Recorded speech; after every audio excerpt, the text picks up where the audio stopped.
Baru-baru ini saya menerima banyak pertanyaan berkaitan dengan sunscreen, di mana yang bertanya menyatakan begini, benar atau tidak sunscreen ini menyebabkan badan kita tidak boleh menghasilkan vitamin D, sedangkan vitamin D itu penting untuk fungsi di dalam tubuh kita.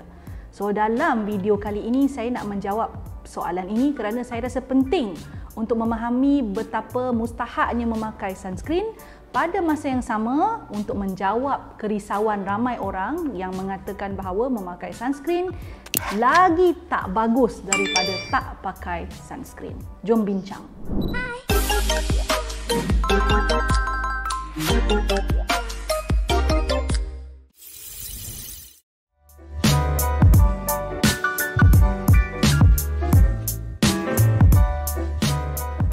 Topik dalam video kali ini agak berat ya, glowy girls, glowy guys sekalian, but bear with me, bertahan dengan saya because you are going to learn a lot from this video. Ini sangat penting ya. Ada satu saya boleh panggil fahaman yang sedang menular di mana menggalakkan ramai orang untuk tidak memakai sunscreen kerana mengatakan bahawa sunscreen ini menghalang badan daripada menghasilkan vitamin D. Baik, mari kita cuba faham isu ini secara part by part lah ya, supaya semua orang faham. Sebab yang saya tahu glowy girls, glowy guys ini sentiasa berada di channel saya ini, mendengar apa yang saya kongsikan, dan pada masa yang sama saya harapkan boleh sampaikan juga kepada orang lain. Baik, isunya vitamin D. Apa fungsi vitamin D? Ya, menurut banyak kajian, fungsi utama vitamin D adalah untuk the bone, kita punya tulang, growth of bone. Kanak-kanak perlukan vitamin D, orang dewasa perlukan vitamin D. Namun masalahnya adalah badan kita tidak boleh menghasilkan vitamin D dengan sendirinya. Badan kita memerlukan bahan lain ya untuk sintesiskan vitamin D. Jadi vitamin D itu barulah diguna oleh badan. Apakah bahan lain yang saya maksudkan itu? Salah satu paling utama adalah cahaya matahari. Secara spesifiknya, our body requires UVB, ultraviolet burning, sejenis sinar ultra ungu. Kan dia ada dua kan? Yang UVB itulah yang diperlukan oleh badan untuk mensintesiskan vitamin D, dan kemudian barulah vitamin D itu digunakan untuk fungsi-fungsi tubuh yang lain ya.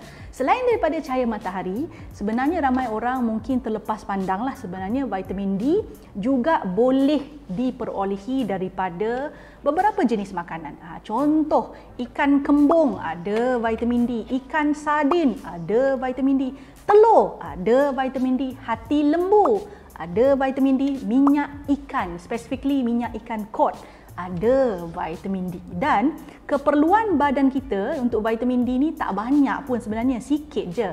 Vitamin D yang diperlukan oleh kulit oleh badan setiap hari sebenarnya cuma dalam lingkungan 10 ke 20 mikrogram. Kecil je. Tapi walaupun kecil, dia penting lah, itu nak disampaikan. Jadi, apa isu dia?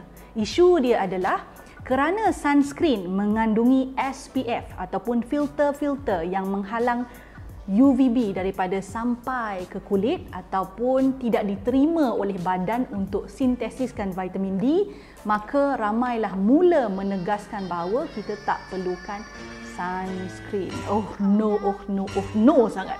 Ya, ini yang saya risau bahagian dekat sini ni. Ya.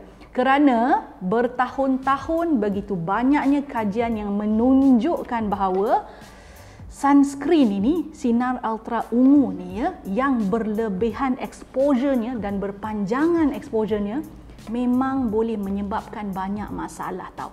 Antaranya kulit jadi kering, ya boleh ya, kedutan, kerutan, ya, burn, terbakar dan menyebabkan aging, penuaan yang cepat.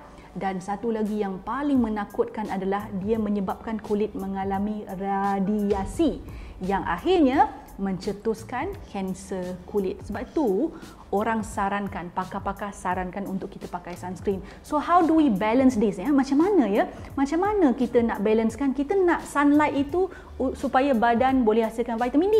Ya, pada masa yang sama kita tak nak dapat segala penyakit atau masalah akibat tidak memakai sunscreen. Nak buat macam mana? Baik, saya mahu menghilangkan kerisauan anda terhadap isu ini berdasarkan satu kajian, iaitu kajian yang dibuat oleh British Journal of Dermatology pada tahun 2019, bulan Mei tak silap saya. Baru lagi kajian tu, yang mana mereka mengkaji dan meletakkan peserta-peserta kajian ni di bawah cahaya matahari pada musim panas. Dekat sana musim panas tu cahaya matahari dia berlebihan lah sikit kan, dengan dalam keadaan peserta-peserta ini memakai pelindung suria. Dan apa dia orang dapati daripada kajian ini adalah dalam tempoh itu, seminggu dia suruh peserta tu buat begitu, ya, walaupun pakai sunscreen dengan cara yang betul dan berada bawah cahaya matahari, nampaknya sunscreen itu tidak mengganggu atau menghalang tubuh daripada menghasilkan atau mensintesiskan vitamin D. Ini kajian ya, bukan saya yang cakap, kajian. Dan sebenarnya ada banyak lagi kajian yang berjaya membuktikan sedemikian. Jadi perlu tak kita risau? Tak perlu, ya. Bagi saya isu sebenarnya bukan pakai atau tak pakai tau. Isu sebenarnya adalah how do we balance both, iaitu kita nak juga sinar matahari yang baik-baik itu agar badan kita ni boleh sintesiskan vitamin D. Pada masa yang sama, kita tak nak kesan buruk akibat tidak memakai sunscreen. Faham tak tu? So, we do not want to be extreme. Jangan jadi ekstrim dalam hal ni. Terus tak nak pakai. So, bagi saya satu lagi, kenapa kita tak perlu risau sama ada vitamin D itu berjaya dihasilkan oleh badan ataupun tidak? Kita kena faham konsep SPF, ya. SPF yang paling tinggi yang disarankan pun SPF 50, katalah ya. Ia hanya boleh menghalang sinar UVB itu sekitar tak 100% pun, 97%, 96%, begitu je. Dan selalunya kita sendiri ni pun, kebanyakan orang lah, ini pun ada kajian juga, kebanyakan orang tak pakai sunscreen dengan betul dan tak pakai sunscreen dengan cukup. Jadi pelindungan 97% tu tadi pun dah kurang dah. So daripada situ ada percentage UVB yang tubuh kita terima dan boleh digunakan oleh tubuh untuk menghasilkan apa dia? Vitamin D. Tak susah pun. Tapi kalau nak berjemur lah ya, kalau nak terima cahaya matahari, tak salah. Cuma jangan buat ketika panas terik, yang ketika UV index tu sangat-sangat tinggi, sekitar pukul 10 sampai 2 petang tu, itu UV index agak tinggi dan berbahaya untuk kulit lah ya. Itu saya tak sarankan. Pagi-pagi bangun tu sekitar pukul 8, pukul 9 tu, apilah siram pokok bunga sambil dapat cahaya matahari, ataupun lap-lap sikit kereta ke, sapu porch ke, ya, trim sikit pokok-pokok, rumput-rumput depan rumah ke, buang sampah ke, kemas-kemas sikit tong sampah tu dekat depan rumah tu. Semua itu kalau dibuat pada waktu yang betul, sebelah pagi, tak pakai sunscreen tak apa, sebab sebelah pagi UV index rendah, dan ketika itu kita pun bolehlah bantu kulit kita terima sinar matahari untuk tujuan sintesis vitamin D. Ya. You can do it without harming your skin. Tapi janganlah tak pakai langsung. Ya Allah, kenapa dah ni? Ya. Tak ada tak ada golongan itu di sini. Golongan yang terus mengharamkan sunscreen. Ya. Tak naklah. Ya. Dan satu lagi ingin saya juga pesan. Ini another issue lah ya.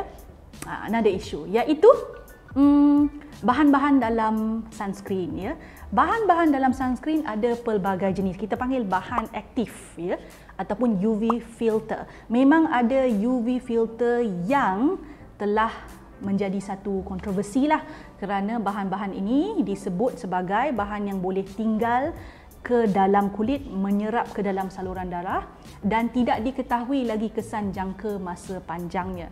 Tetapi berdasarkan kajian, ada banyak lagi bahan-bahan pelindung suria ataupun UV filter yang bagus-bagus dan tidak berbahaya yang boleh digunakan. Antaranya mineral sunscreen lah, iaitu titanium dioxide dengan zinc oxide. That is very good ingredient yang mana it sits on top of the skin. So pesanan saya macam inilah ya. Kalau bincang tentang sunscreen, we cannot deny it is still very important to use it. Sangat penting, sangat mustahak, super mustahak, sangat mustahak. Tetapi pada masa yang sama, kita juga tidak boleh deny yang sinar matahari itu Tuhan jadikan ada manfaat dia. Apa yang perlu kita buat? Jangan berlebih-lebihan.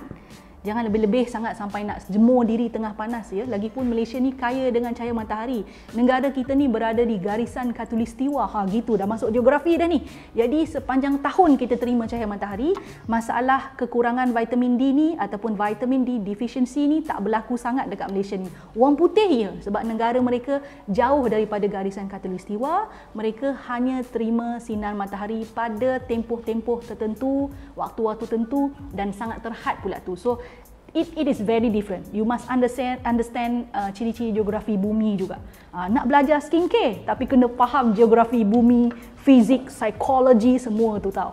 Best kan skincare? Macam itulah dia. Okay, so to conclude, merumuskannya, anda masih perlu pakai sunscreen dengan kandungan SPF yang betul ya, dan sunscreen tidak menghalang sintesis vitamin D. Case closed. Suka video yang saya selalu kongsikan? Apa kata? Jangan apa kata, buat sekarang ya. Subscribe channel saya, like, share dan pastikan tekan butang loceng tu. Yang ada loceng tu, yang cute-cute loceng kecil tu tekan supaya anda mendapat notifikasi setiap kali saya masukkan video baru. Jangan terlepas, jangan tertinggal. Buat sekarang.